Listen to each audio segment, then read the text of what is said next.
तो आसियान यानी कि association of south east Asian Nations, इसका मुख्यालय जो है वो जकार्ता इंडोनेशिया में है और साउथ ईस्ट एशिया को रिप्रेजेंट करता है ये।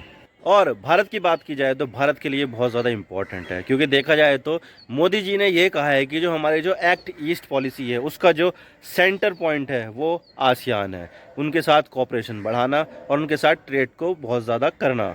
और अभी हाल ही में कंबोडिया के शहर में 4 दिनों तक आसियान का जो एक वार्षिक सम्मेलन था वो हुआ, जहां पर जोको विडोडो ने ये कह दिया साफ साफ कि भाई हमारा जो संगठन है वो प्रॉक्सी नहीं बनेगा किसी और देशों के वॉर की। तो आज बात करते हैं कि भारत के लिए आसियान इतना इम्पोर्टेंट क्यों है। तो अगर आप चैनल पर नए हो तो चैनल को जरूर सब्सक्राइब कीजिए हमारी लेटेस्ट वीडियो को सबसे पहले देखने के लिए, और इसके अलावा वीडियो पसंद आए तो वीडियो को लाइक कीजिए। तो चलिए आगाज करते हैं। तो 2022 साल जो है आसियान और इंडिया का फ्रेंडशिप ईयर घोषित हो चुका है। 14 नवंबर का ये आर्टिकल है। और इसके अलावा भारत ने यहाँ पर अनाउंस किया है $5 मिलियन का एड जो जाएगा साइंस एंड टेक्नोलॉजी फंड में, यानी कि यहाँ पर जो आसियान के जो देश है इस फंड का इस्तेमाल साइंस एंड टेक्नोलॉजी के फील्ड में कर सकते हैं, जो भारत ने बिना किसी के कॉस्ट के बिना किसी इंटरेस्ट के दिया है, यानी कि ये टोटल एड होगी।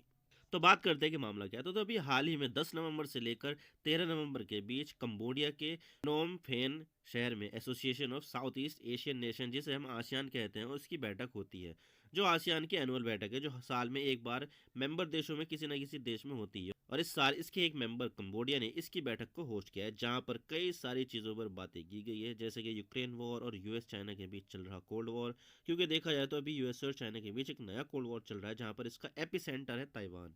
चीन ने कहा है कि वो ताइवान को 2027 तक अपने में मिला लेगा, चाहे उसके लिए ताइवान पर हमला ही क्यों ना करना पड़े। और वहीं इसके दूसरी तरफ अमेरिका कहता है कि ताइवान को कोई हाथ भी नहीं लगा सकता और इसकी सुरक्षा की पूरी जिम्मेदारी हमारी है। और जिस जगह पर इन दोनों देशों की पॉसिबल कन्फ्लिक्ट होगी तो वो बिल्कुल आसियान देशों के पास ही है।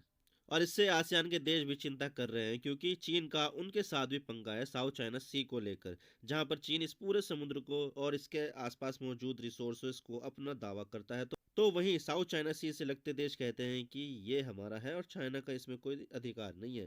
तो इस तरह का ये मुद्दा यहाँ पर चल रहा है। और यहाँ पर इंडोनेशिया, जो आसियान देशों की सबसे बड़ी अर्थव्यवस्था है, उसके राष्ट्रपति जोको विडोडो कहते हैं कि यहाँ पर यूएसए और चाइना के बीच ये कोल्ड वॉर चल रहा है और आसियान किसी की प्रॉक्सी भी नहीं बनेगा।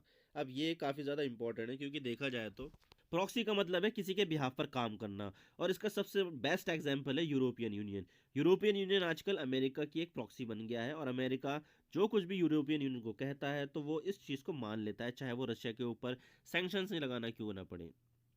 और इसी चक्कर में आजकल यूरोप में एनर्जी क्राइसिस आ रखी है, जिसकी वजह से हर दिन यूरोप में कहीं ना कोई प्रोटेस्ट हमें देखने को मिलता ही है कॉस्ट ऑफ लिविंग को लेकर। अब आते हैं आसियान पर। तो देखिए आप देख सकते हैं कि ये आसियान देशों का मैप है, जो जहां पर साउथ ईस्ट एशिया के जो देश है वो आते हैं। आसियान की स्थापना 8 अगस्त 1967 को बैंकॉक, जो थाईलैंड में है, वहां पर हुई थी, और इसे बैंकॉक डिक्लेरेशन या आसियान डिक्लेरेशन भी कहते हैं। इसे शुरू में 5 देशों ने बनाया था, इंडोनेशिया, मलेशिया, फिलीपींस, सिंगापुर और थाईलैंड, लेकिन बाद में इसमें 5 और देश जुड़ गए, जैसे कि ब्रुनेई, कंबोडिया, म्यांमार, लाओस और वियतनाम। तो अब ये टोटल मिलाकर 5 पहले और 5 नए देश, यानी कि 10 देश हो गए हैं, और इनका मोटो है वन विजन, वन आइडेंटिटी और वन कम्युनिटी। 8 अगस्त को इसकी स्थापना हुई थी, तो 8 अगस्त को इसे आसियान डे कहते हैं, और इसका मुख्यालय इंडोनेशिया की राजधानी जकार्ता में। वैसे देखा जाए तो भारत आसियान का कोई फॉर्मल सदस्य तो नहीं है, लेकिन भारत आसियान के एक सदस्य की तरह ही बिहेव करता है।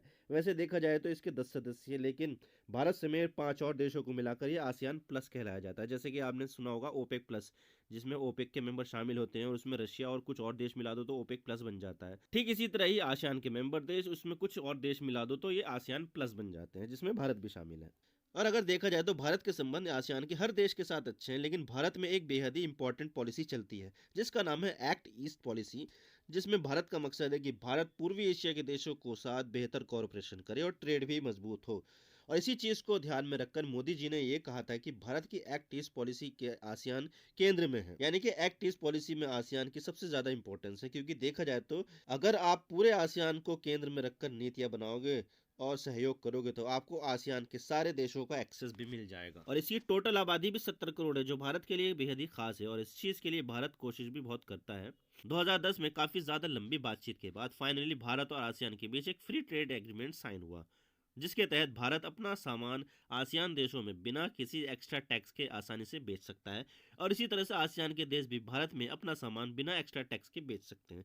लेकिन भारत इसमें और ज़्यादा देशों का पार्टिसिपेशन चाहता था, जिसमें ऑस्ट्रेलिया, न्यूजीलैंड जैसे देश और बाकी के रीजनल देश भी हो। इसके लिए रीजनल कॉम्प्रहेंसिव इकोनॉमिक पार्टनरशिप पर बातचीत चल रही थी और शायद भारत इसे साइन भी कर देता, लेकिन भारत का उस समय चाइना के साथ पंगा हो गया था लद्दाख के क्षेत्र में।